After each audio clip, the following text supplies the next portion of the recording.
Hola a todos y bienvenidos a un nuevo video. ¿Alguna vez te has preguntado cómo era la justicia en el antiguo Imperio Azteca? Su sistema legal era increíblemente sofisticado y en muchos aspectos muy estricto. Hoy vamos a viajar en el tiempo para descubrir los delitos y castigos en la cultura azteca. Prepárense, porque algunas de estas leyes te dejarán con la boca abierta. El sistema de justicia azteca era conocido por ser rápido y eficiente. La mayoría de los casos se resolvían en tribunales locales. Cuando alguien presentaba una demanda, un oficial del tribunal notificaba a la otra parte para que se presentara. Los juicios eran orales, pero también se admitían pruebas como documentos o mapas, sobre todo para resolver disputas sobre los límites de las tierras. Los testimonios eran la prueba más común y la confesión era considerada decisiva. Un aspecto muy interesante es que los juicios no podían durar más de 80 días. Si se dictaba una sentencia, se podía apelar ante un tribunal superior. Y sí,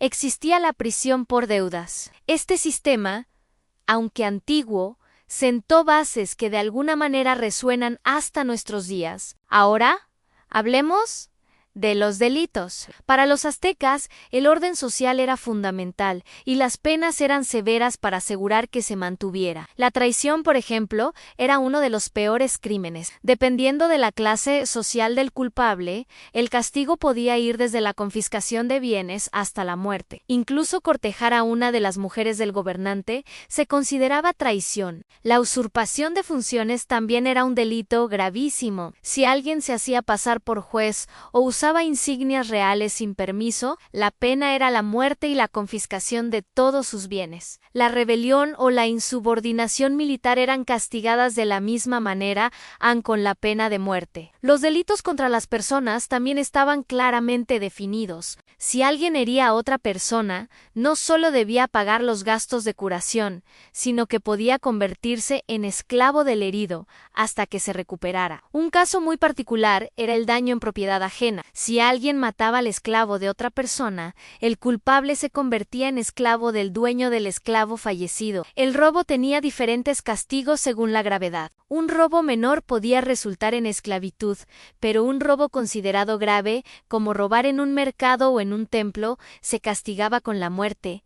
La confianza era un valor sagrado. Si a alguien se le confiaba un terreno y lo vendía, o se apropiaba de él, era condenado a la esclavitud. El adulterio tenía una definición muy específica. Tan solo se consideraba delito si un hombre estaba con una mujer casada. La pena era la muerte para ambos. La calumnia grave, dicha en público, también podía ser castigada con la muerte. Y si alguien mentía en un juicio, recibía la misma pena que habría recibido el acusado si hubiera sido declarado culpable, lo que se conoce como la pena del talión. El homicidio era castigado con la pena de muerte, sin excepciones. Ni siquiera un hombre que encontrara a su esposa con otro podía hacerse justicia por su propia mano. Se consideraba que solo el Estado tenía la autoridad para juzgar y castigar. ¿Y qué pasaba con la embriaguez? Estaba muy mal vista, excepto en fiestas o bodas. A una persona que se embriagaba, habitualmente se le humillaba públicamente,